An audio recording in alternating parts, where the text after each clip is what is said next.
Welcome back. Today we want to talk about the influence of cabinet members to the President of the United States. So, the cabinet includes 15 secretaries. And whenever you think of a secretary, you think of like a school secretary or someone that answers phones and takes messages and stuff like that. Secretaries, as we're talking about them in relation to the President of the United States, are actually advisors to the President first and foremost. And they are also the head of their own department. And we'll talk about that more in a minute. The vice president is also included in the cabinet. And then other top officials who give advice to the president are also considered part of the cabinet. Cabinet members, it's important to remember, are nominated by the president and approved by Congress, specifically approved by the Senate. So the president can't just appoint his best friend to be the Secretary of State. That person has to first go through a pretty rigorous confirmation hearing before they can be the Secretary of State.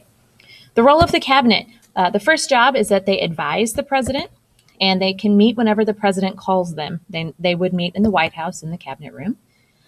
Presidents historically have used their cabinets in different ways. Presidents like Andrew Jackson didn't really like their cabinet that they had appointed.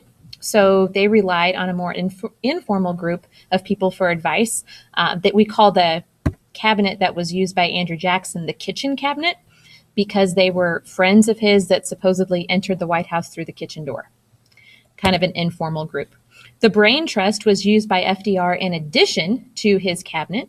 The Brain Trust was a group of scientists, lawyers, and other professionals that FDR relied on for advice, in addition to his cabinet, of course. The inner cabinet, and this includes the departments with the greatest influence on the president, and they also are the four positions that are the oldest in the cabinet. So the Secretary of State, Secretary of Defense, the Secretary of the Treasury, and the Attorney General are all part of the inner cabinet, and they're basically just the most influential. And this quote says from Abraham Lincoln, "I have gathered you together to hear what I have written down. I do not wish your advice about the main matter. That I have determined for myself." And I want you to think about what President Lincoln might be talking about and whether or not that makes him a strong president, basically that he's not going to use the advice of his Senate.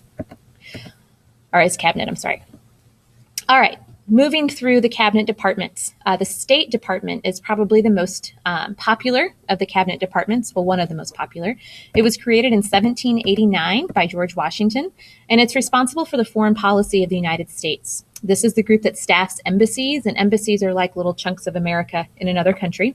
And they also protect Americans traveling abroad. So if you would go to the State Department website right now, there would probably be travel warnings like against going to like Yemen, or maybe don't go on a vacation in Iran right now. Maybe that might not be safe for American citizens.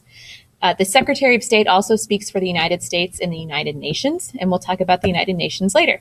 The Treasury Department, also created in 1789, is responsible for managing monetary resources, and this includes many different divisions, including the Bureau of the Mint and the Bureau of Engraving and Printing. The Bureau of the Mint is responsible for creating coin money, and the Bureau of Engraving and Printing, obviously paper money. The IRS, the Internal Revenue System, and also the Bureau of Public Debt are included in the Treasury Department. Now, what you see here is former Secretary of State Hillary Clinton in discussion with the representative for the United Nations from the United Kingdom. Anyway. Another cabinet department is the Department of the Interior. It was created in 1849, and the job of the Department of the Interior is to protect public lands and other natural resources. They also manage Native American relations. That was one of the big things that they were supposed to originally deal with. And whenever we think about some of the big issues right now in the United States, Indian relations isn't one of them. But in 1849, that was a very real issue. It also includes the Bureau of the Mines and the National Park Service. So these people are responsible for maintaining our natural land, our natural resources, and public parks, that type of stuff. The Bureau of Agriculture was created in 1862. Its responsibility is to manage the nation's food supply. It implements conservation programs. It helps farmers expand their markets. They would also offer like government subsidies in order to encourage people to produce a certain amount of or a certain type of product. The Department of Justice was created in 1870, and it oversees the nation's legal affairs. The Department of Justice includes the FBI, the U.S. Marshals, the Drug Enforcement Administration, the Antitrust Division, and also the Civil Rights Division. So those are just different examples or different parts of the Department of Justice. The Department of Commerce was created in 1903, and I'm going through this kind of quickly, so if you need to stop, push pause, rewind me. The job of the Department of Commerce is to protect industrial and commercial aspects of the American financial system. It includes the Census Bureau. It also includes trademark offices. It includes the National Institute of Standards and Technology. So jumping back here to the Census Bureau, the people that come around every 10 years or that information that you get every 10 years where you have to fill out how many people are in your house and what are your genders and all that kind of stuff. That comes from the Department of Commerce. The Department of Labor was created in 1913, and its job is to protect American workers. So if you think about laws dealing with child labor issues and things like that, that comes directly from the Department of Labor. It also sets the minimum wage, and it protects pensions. It includes the Bureau of Labor Statistics and, of course, the Office of the American Workplace.